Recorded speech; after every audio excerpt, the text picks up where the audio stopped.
But we're mostly here because of you. Like, you invited us, so thanks for the invite. This is because of Marie, first. Oh, thank you, Marie.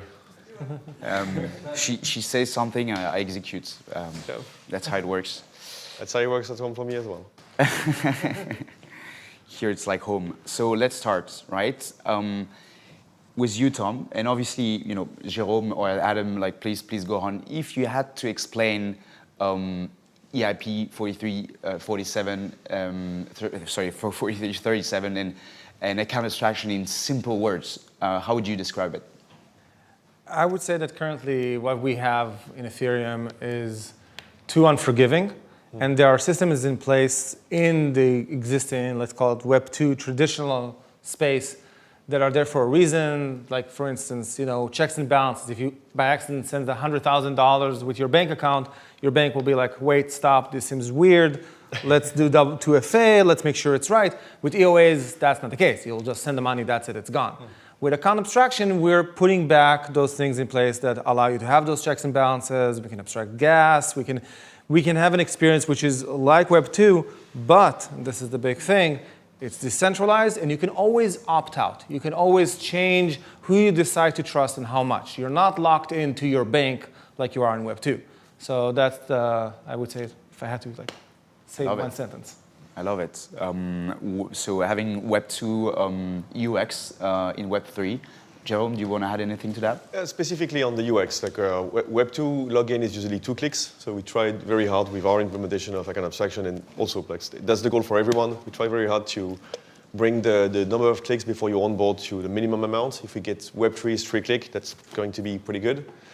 Overall, like for us, account abstraction also translated to numbers. Like, we tried different ways to onboard people into the games that we support. Like, you do your customer acquisition cost, you run campaigns on Twitter, on Facebook, and so on. And you see that there's no real way to actually have a normal like churn at the onboarding.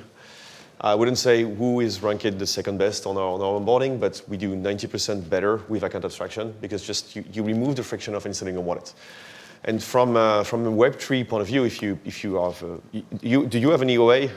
I imagine so. If you've installed MetaMask or something, you went through this hassling of writing down the 24 words, getting into it, and so on. In the early days, we were thinking about it like, you install a node, and then you tap get that account, and now you have an account. And like, well, okay, where is my account? Your account is in this folder with this password. Okay, whatever. And we told the Web3 developers, like, the people have Web3 account, they have EOAs, and those EOAs are their profile, and you don't have to care about your CRM, you don't have to make them create an account, like, so just do a login with this. And what if they don't have an account? Oh, then make them install a third-party app. Okay, works for me.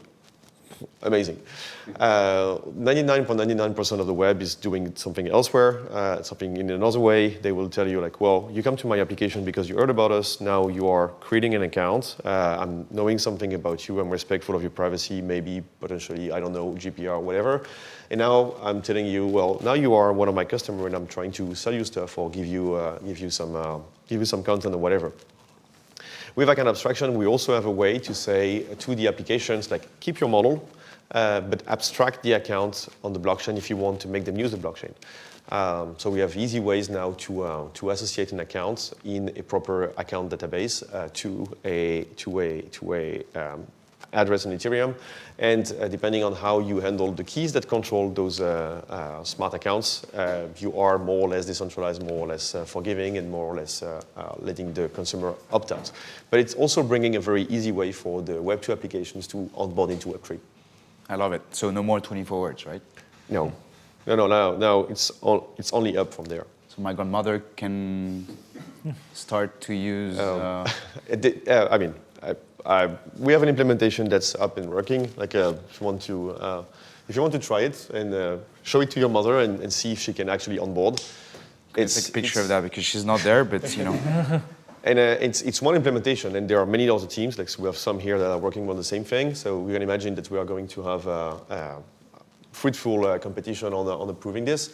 Technically, you're on board with your WebAuthn, so passkeys that are stored into your phone. So they don't leave your phone. The key is created client-side. We deploy another safe. You control this safe. You can do whatever you want with it.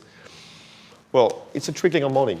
And that's what we've been waiting for. Like not connect with Magic Link, with Web3 OS, with I don't know which kind of MPC you flavor most, and wallet connect and so on. We'll talk about MPC afterwards, no worries. Yeah, no, I mean, these are good solutions, but like good solutions for people that are already aware of what they are doing. Like in this case, you just put your fingers and you have a safe and you are onboarded to your Web3 journey. So that's, for us, a good ways to do it. We support also signers as well, but we want to make sure that the first step of newcomers into Web3 are done in a way that they don't get this bashing at the end. Like, hey, you're in charge now. If you lose something, it's done. If you send it like it's done. Just give it the taste of Web3 without giving all of the responsibility at the get-go, and also don't have to buy the native currency. You don't have to do all of those kind of things. It's extremely powerful, and we've been lacking that for years. Like it. Adam, I don't want to chill the product and so forth. do you want to add anything and maybe explain like how do you think account abstraction is changing the Ethereum ecosystem and how Alchemy is trying to make developers and users accessing it? Absolutely. So I think the way I see account abstraction, it brings three sort of fundamental changes to the ecosystem. One is proliferating contract accounts, and we've sort of seen that before. Two is abstracting away the signing mechanism that determines transaction validity. And three is abstracting away gas. So contract accounts, the biggest like fundamental change that we need to consider is that with externally owned accounts, you can essentially think of like, in Web2 like lenses, you have a username and a password. And with an EOA, the password determines the username. You can never migrate it, you can never change it, you can't recover it. Now, notably, this has been like solved already with SAFE and other implementation of the contract accounts. But what 4337 and account abstraction really solves is the latter two. So abstracting away the signature validity and the gas abstraction. What that looks like in 4337 is there's a bundler that relays things on your behalf, so you can use new signature mechanisms. So that's like passkeys. Other examples include like BLS that people are experimenting with for L2s, or Schnorr as like another cryptographic scheme. And on top of that, you have like delegated sort of permissions or like stateful validation that can exist. The next step is the gas abstraction. And this is essentially finding a way to abstract away like who's, the onboarding flow of having to go to Coinbase or having to like seed your wallet with ETH. In the case like the SAFE example, you have to like initiate the transaction from an EOA despite using a contract account. And with 4337, you can use either like sponsoring paymasters or token paymasters that essentially allow the dApp to take control of that aspect of the transaction flow and just simplify the onboarding experience. So like when you signed up with this link, I imagine there was some flow that you didn't have to pay for the gas. It was sponsored. Yeah. And I think these features also come together to enhance what an account can do and with much more flexibility and power than a simple ECDSA account. And sort of this makes the account exist as this new programmable entity, which is why one of the things we're doing at Alchemy is contributing to and co-authoring a standard called ERC6900, which specifies a modular account. And this basically takes these sort of chunks of features that you can embed within the wallet and make some sort of relation that exists between the account and a plugin that implements this logic. So we're testing it out and working with collaborators on spreading usage of that. And it sort of fulfills some of the goals of, like Vitalik stated, about reusing code as much as possible, minimizing complexity, and having sort of established boundaries between these things. And so it all sort of comes together to create a better user experience and, like you said, onboard like people who aren't familiar. We get also some side benefits, like imagine you have received a lot of things on your smart wallet and you want to give it away in one go. Well, you can transfer this smart wallet to someone else. There are ways to sell your smart wallet to someone else, so you are just giving everything away. In the context of gaming, it's very powerful because you can use smart wallet as a character and hold a lot of things on your character and then give it away. By giving it away, you're replacing some of the owners, which means that you are also able to roll the different keys, like replace a key that's compromised or whatever can happen. So that's also a very cool features. But regarding the title of the panel, we say EIP to use case. We went to use case too fast. Because the history of account abstraction was covered by Vitalik in yesterday's talk was there was a lot of EIPs. There was a lot of attempt to actually implement account abstraction at the very protocol level, compared to ERC, which define just the interface of a token for a specific use case. So what you're doing is an ERC, on I think a better way to implement those kind of things. But we still lack some EIPs. ERC 43.7 was a great way to put everybody in front and say, like, okay, we can now do this. Like, this is the right approach. This covers a lot of different types of use cases. Whether you implement the whole interface or you implement some of the interface, depending on your use case, we can actually do that. That triggered a movement over several different teams to actually work on that matter. And also, on our end, we like to use WebAuthn because it's a really easy way to onboard someone with a key, but we still have to verify the signature on the blockchain. So they create an overhead which makes the solution more suited to L2s. But nevertheless, we will probably get an EIP on trying to implement this curve as a precompile, which will be an EIP. So there's a lot of there's still a lot of improvement to be done at the protocol level, so this thing works right. But we are slowly getting into a situation where we are crystallizing like the use case and the core interfaces of the contract. And well, as a ERC 457 author, like, what do you think about this movement? So just to be clear, I'm not one of the authors. The author is Yoav, Dror, Shachaf, and Alex. I'm a PM for the Ethereum Foundation, working on the 43.7, very familiar with the ERC itself and the EIP. I want to touch a little bit about the difference between EIP and ERC. So EIP... And just quick points is, like, of course, we went to the use case a bit too fast. Can you also touch on, you know, what 43.37 changes in the account abstraction ecosystem? That's what I want to explain. So first of all, to kind of understand, an EIP is a change which is like a breaking change, like EIP 1559, right? At some point, you're either with us or against us, so to speak. You don't like it, go make your own Ethereum Classic 2, whatever. It's like, it's a breaking change, you know, from taking a classic software kind of like a term. ERC is, well, people think about ERC20, but it's not like a token. It's just we all agree on a standard for a feature. Because think of ERC20, for instance, or 721, which is the NFTs, is you can adopt it if you want, but you can ignore it. You can ignore the concept of an ERC20. What's the benefit? If we didn't have a standard around what is a token, we wouldn't have the proliferation of stuff like DEXs and everything, because everybody would make their own. One would have like a deposit, another person would say, no, you don't do it this way, you do it the other way, and then we don't have this great interoperability. So the benefit here is standardization. But why do it as an ERC as not an EIP? And like it was said, EIPs for account abstraction have been tried before, and they didn't really take off. My personal belief is that opposed to something like gas fees or number of transactions or something which you can simulate beforehand, get some metrics, and show the core devs here. If we do this EIP 1559, then we can simulate, and it's a lot easier to kind of see what will happen and see that it will actually make gas fees more stable or whatever. But when we're talking about account abstraction, this is mostly user experience. It's not as easy to just kind of like say, yes, this will work, and we know it will work. So the ERC concept is something that allows us to rally everyone around. Now, first of all, I want to make it absolutely clear. We do intend to make it as an EIP at some point for various reasons, around gas fees, around speed, around other stuff. And it will not be, it will not break, like the migration from an ERC to EIP would be basically seamless. Maybe a small change for wallets, but the idea is that you will not need to migrate to the EIP standard. And sorry, what I was going to say. You were saying that you are going to implement it as an EIP? Yeah. So really? not myself, but it's already in the work. It's already in the work to implement an EIP, but obviously that will take time. So the secret sauce, so to speak, around what allows this to be an ERC, how can we do this without breaking changes? This is the user op mempool.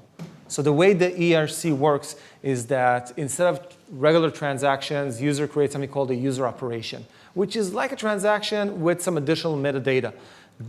That's called a user operation, which is put into a separate mempool that is then looked at by all the bundlers. Just like how block builders look at the regular mempool, you now have this alternative mempool, this user operation mempool. The bundlers then grab all the user operations, create a regular old transaction, because the network still works the same. It still works with regular EOA transactions. It doesn't submit, by the way, this is a common misconception, it doesn't submit that big transaction that includes a lot of user operations into the mempool, because then it can get front run. It actually proposes a new block with that big transaction. So bundlers either have to be block builders themselves or work closely with block builders, which also plays into MEV. They're working closely with MEV providers to create those blocks. So that's kind of like where the story is around the ERC 4337. And yeah, that's, I think. And can you give us some of the impacts of this specific dedicated mempool and the before and after what are the advantages for the users? I think the main advantage is the fact that we can do it as an ERC, meaning that we can do this now without having to have a hard fork in order to support account abstraction.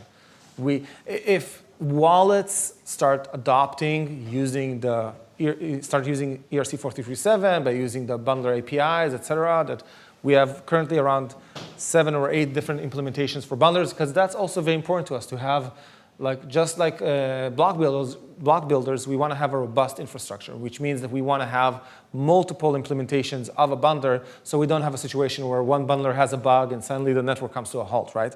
So the main benefit of this user operation mempool is to allow account abstraction to exist as an ERC. That's, I would say, the main. There's one additional point I want to bring up about having a mempool. And for context, prior to the EIP, or I guess concurrent with the other EIPs, there had been this concept of a meta transaction, and that's some sort of contract that under some conditions does a similar style of relaying like what the bundler does, like 4337 standardizes. The problem with these setups, though, is that they're sort of bespoke and packaged as a product. And that led to issues around censorship resistance. Like if a particular relay didn't like your transaction, they could just exclude it, and you sort of had no other option because it was constructed under this proprietary meta transaction framework. So with 4337, we use the ERC mechanism as a way to standardize it in a way that the different bundlers can share with each other, and there's just general consensus around how to format these and how to propagate it.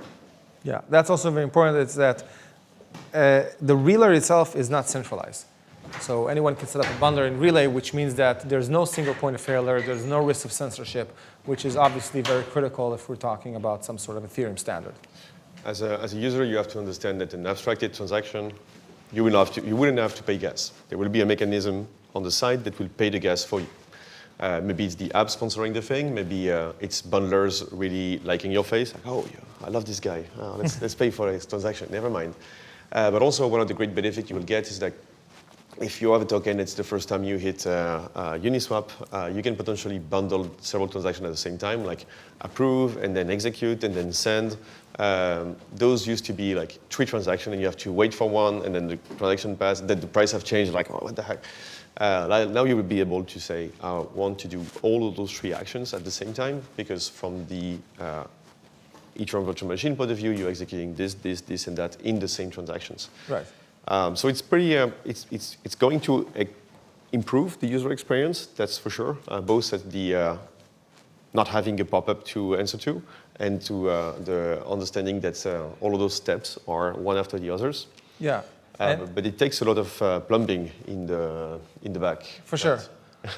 But there's speaking of something like that, there's also another benefit you can have, since you now have a smart account, like a smart contract wallet, is that you can also have automation happening behind the scenes inside the wallet. Like you want your wallet to listen to, like when an event happens, you want something else to happen, or you want something to happen every X amount of time. You can have those automations in place, which opens up a lot of new possibilities, like subscriptions, triggering and so on. Triggering, et cetera, which right now you can't really do it in EOA unless you're giving away trust. Like I'm giving away someone else my private key, and I'm telling them sign for me when this happens.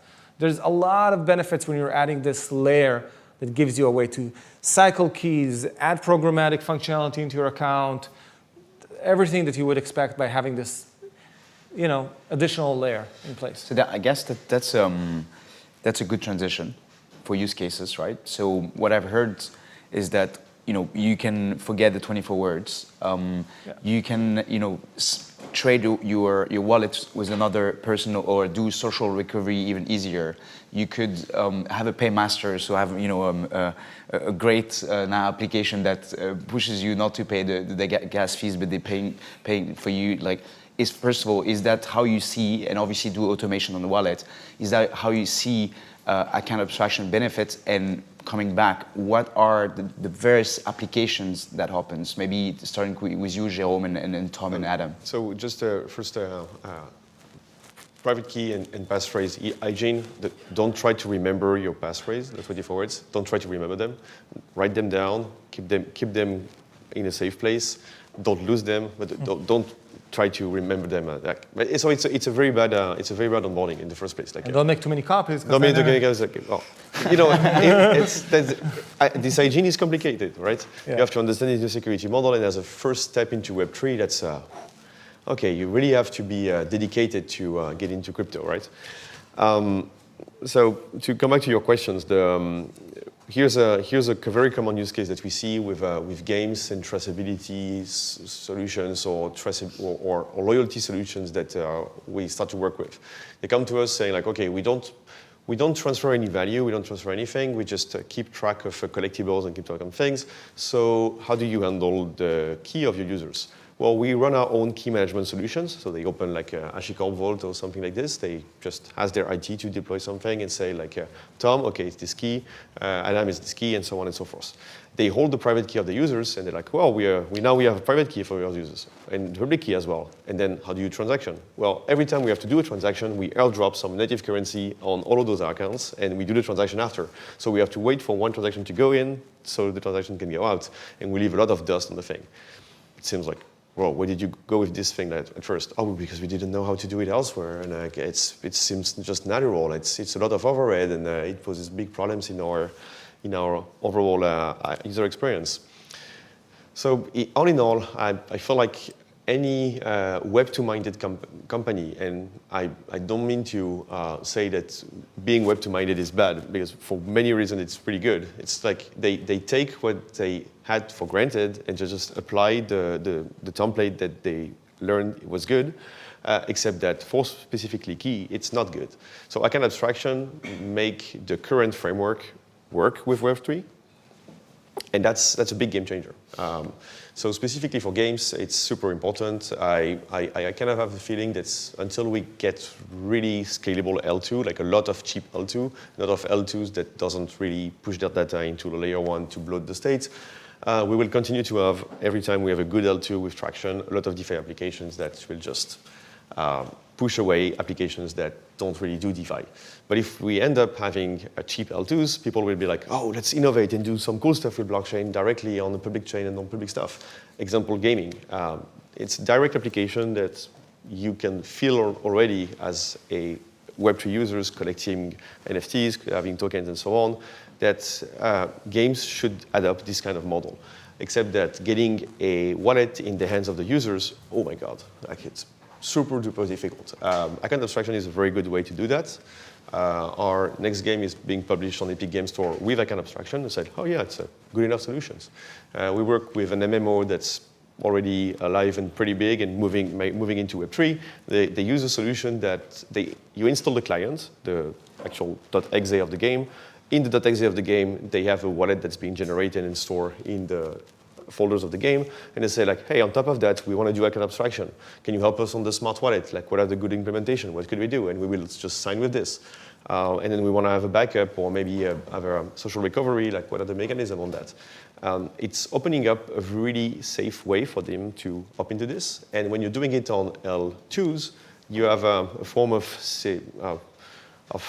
not security, but a consistency on the gas that you are going to pay. You're not going to be exposed to super high gas price and so on. So it makes blockchain way more accessible to those type of applications, and that's extremely good to see because we are migrating away from just transfer of value into real utility and real use cases now.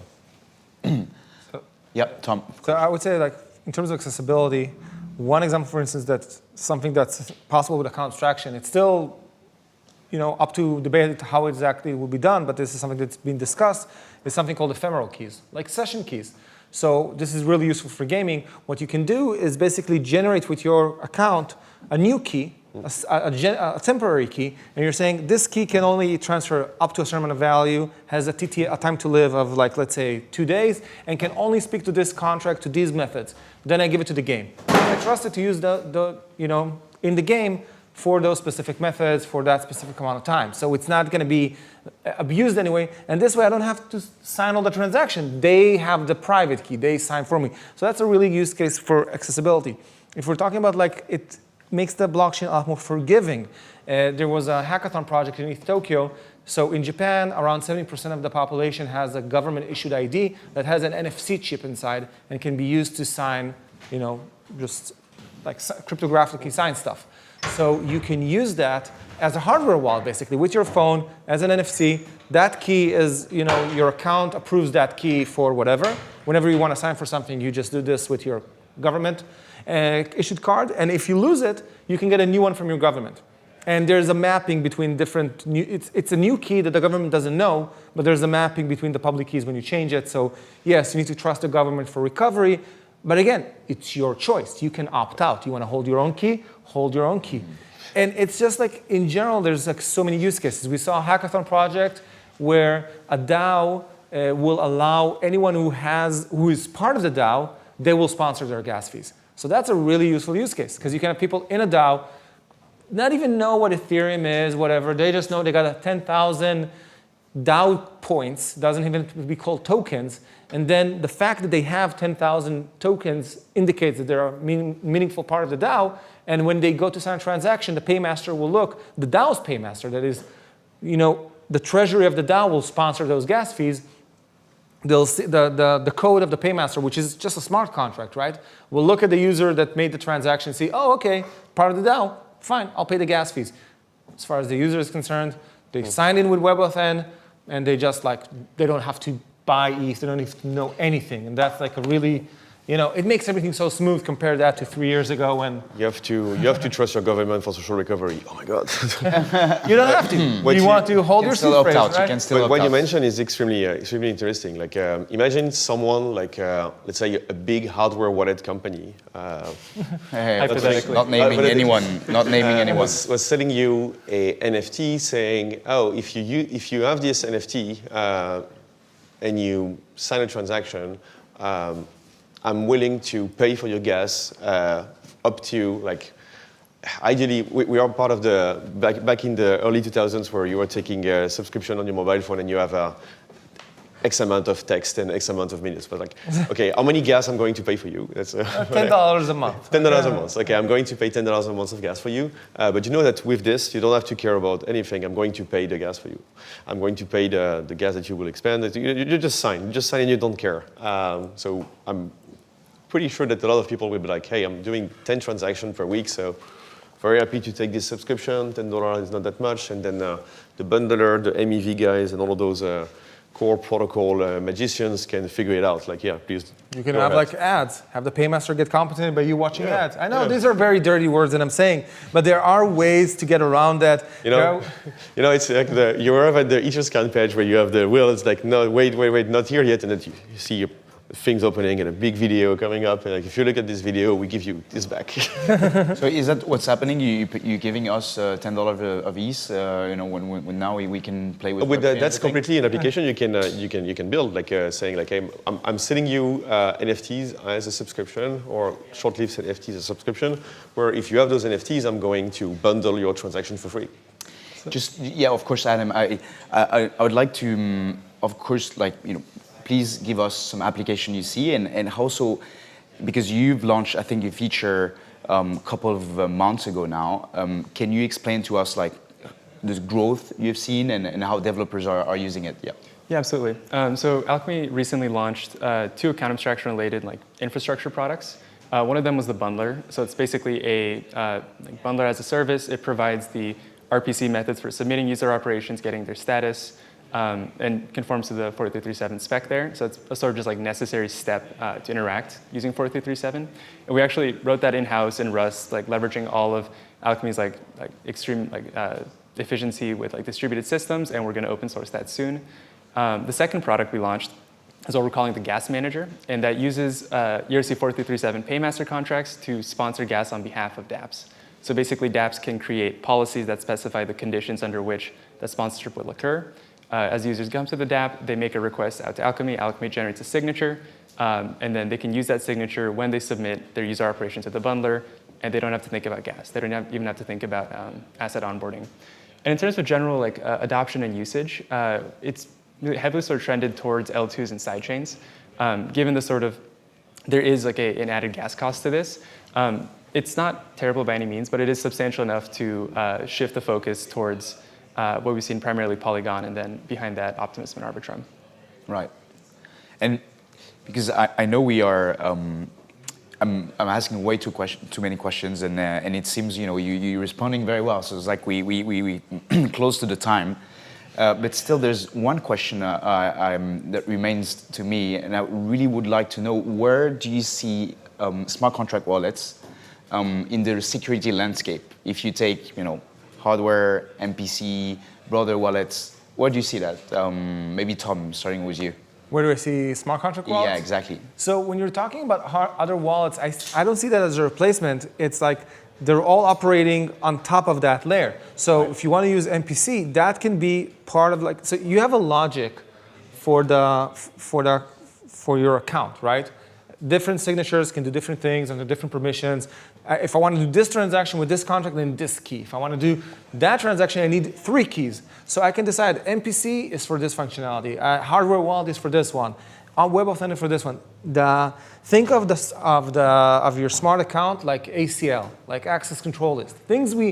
There's a reason these things evolved in the regular software space, because that was needed, and the average person cannot handle a private key themselves. Developers cannot handle a private key themselves. So we're asking users to keep a secret and everything. That's not possible. So we need to be, like I said, much more forgiving. So MPC or Schnorr or hardware wallet, they're not instead of account abstraction. They're just like different signing mechanisms, different cryptographic algorithms on top of account abstraction. Right. Yeah, we noticed for years that smart wallets were a much better user-friendly method of onboarding people. We just didn't agree or didn't see the whole picture of how they should be implemented. And both of your ERC are tackling this very well. For me, there's no going back to something else due to the ease of use of those kind of applications, and also some form of privacy preserving as well. Like in the demo that you tried, every single application is going to deploy a safe for you and have at first a passkey or WebAuthn, whatever you want to use in terms of onboarding the person for the first signer. So they won't know anything about what you have on your wallet, what you have on your things. So would you store, and of course, Adam, I would like to see your view on security, but would you store all of your ETH, and that could be a question for you as well, in a smart contract wallet with getting rid of your hardware wallet? I'm sure you have. No, I'm already storing most of my crypto wealth in smart contract wallets. I'm using NosiSafe. I'm a big fan of the Safe team.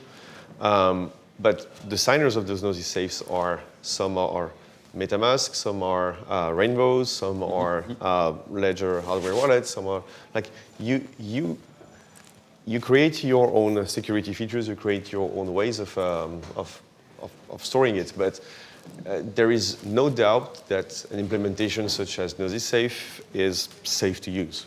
Right. For me, even in terms of TVL locked on those NosiSafe, that's the go-to solution for any DAO. We're talking about Polygon, the way the selection of the Polygon validators is handled is through a multisig. That's a NosiSafe. Okay, so that's the kind of responsibility we make the contract like NosiSafe handle. I think it's a question of terms here. That we just have to consider that you have keys, you have wallets, you have account. In my eyes, a wallet is more like the application where you can see all your assets or whatever. It's not you. The key is just a specific key. It could be a hardware wallet, it can be your MetaMask, it could be where you store a key, it can be WebAuthn, like your device. The account is where you kind of have everything, all of your different permissions.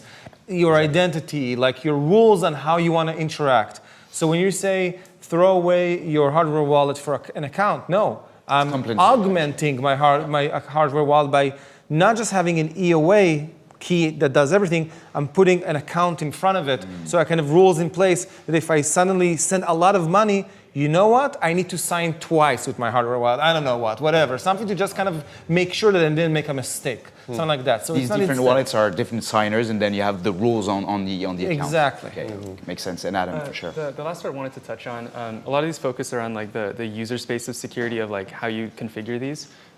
Some additional point of call out is that as these new features get built into wallets, there are additional security considerations around how do you audit this new account that adds this new feature. And that's generally sort of like purpose that we're trying to serve with ERC6900 is, like you said, taking a stab at addressing the more complicated structures where it's not just a multi-sig, but you have, let's say it's a DAO with like a subcommittee, or like the session keys are again like further permissioned and further like structured limited keys. And the net result of this is creating an account that represents some more complex like moving parts. But the individual plugins, the individual behaviors still have security assessments that apply over the code that implements them. And this is generally sort of like developer-focused thing about bringing together dApp developers and account developers to form a standard like this and strengthen the security principles behind it. Yeah, to add up on what you said, and maybe that's coming back to the first question, what is account abstraction in the end? You were looping. And actually, I'm sorry, but I think we will have to, so we won't have time for questions, but go ahead. You have a MetaMask. Your EOA is both your account and your signer. Like you see the 0x blah, blah, blah on each account. It's my account. It's my account. But how do you sign it? What is my private key that signs? The account abstraction tells you like this smart wallet is your account. The signers, you define them. The application that deployed the smart wallets, maybe you that deployed the smart wallets, you choose an initial configuration. Some wallets are customizable, like you can do whatever you want. You can tweak them, you can add modules and so on. But at its core, they let you choose between different flavors of signers at the beginning. They onboard you in a very smooth way with those signers in the beginning. They can create accounts for every single applications before you are willing to say like, hey, this is my EOA I want to sign with. And oh, it turns out there's $10 million on this EOA. So, oh, we're going to push you some different things to buy than just cheap NFTs. Like, it's this is the change of mindset. Like now it's becoming clear that you have accounts, you have signers. EOAs are account and signers, so they come with more responsibilities.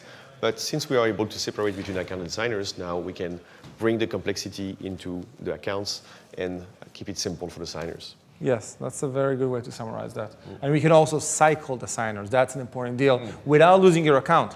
Because right now, if your account is compromised with an EOA, you have to change your account, and that's not always possible. Like it's maybe on some DAO that doesn't let you move it. Here, it's the same address, you're just moving away the keys, but you're keeping that same layer the same, which is important. Horror stories. You stole a private key, they took off all my ETH, and I want to recover my NFTs. How do I do? Well, if you send a transaction to fund the account, the